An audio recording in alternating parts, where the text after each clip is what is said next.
Salam, hər vaxtınız xeyir olsun. Bu gün sizlərlə bir yumurta ilə əlinizdəki ərzaqlarla hazırlaya biləcəyiniz çox dadlı, asan, damla şokoladlı peçenya resepti paylaşacağam.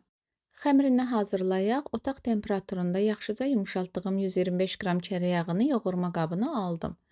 Üzərinə stəkanın başı 2 barmaq əski olmaqla şəkər tozu və bir yumurta əlavə edib spatula ilə qarışdırdım. Yağ nə qədər yumuşaq olsa, işiniz o qədər asan olacaq. Gördüyünüz kimi çox rahatlıqla qarışdırdım. Tam bir kütlə əldə etdikdən sonra üzərinə 2 stəkan ələnmiş un, unun da üzərinə 1 paket vanil və 1 paket qabartma tozu əlavə edib, təkrar əvvəlcə spatula ilə qarışdırdım. Daha sonra əlimlə xəmir yoğuracağam. Əlavə una ehtiyac yoxdur. 2 stəkan un yetərli olacaq. Ola bilər ki, çox az yumurtanın ölçüsündən və ya unun marka və formasından asılı olaraq çox az miqdarda dəyişə bilər. Bu formada xəmir əldə olunmalıdır. Ələ yapışmayan orta yumuşaqlıqda qurabiyə xəmiri kimi bir xəmir olacaq. Üzərinə 100-150 qram damla şokoladı əlavə edəcəm. Damla şokoladının əvəzinə adi pletka şokoladı da doğrayıb tökə bilərsiniz və təkrardan yoğurmağa davam edirəm. Şokoladı əlavə etdikdən sonra çox yoğurmağa ehtiyac yoxdur. Bu zaman şokolad əriyib xəmirə qarışa bilər. Gördüyünüz kimi artıq xəmir hazırdır. Xəmirdən qoz böyüklüyündə hissələr alıb əlimdə bu şəkildə yumrulayıram, forma verirəm. Üzərindən bastırmıram ki, bişən zaman özü bir qədər yayılacaq.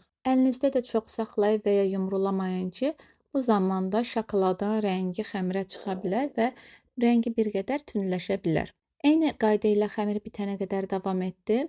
Verdiyim reseptə əsasən 20 ədəd qurabiyə alınmalıdır.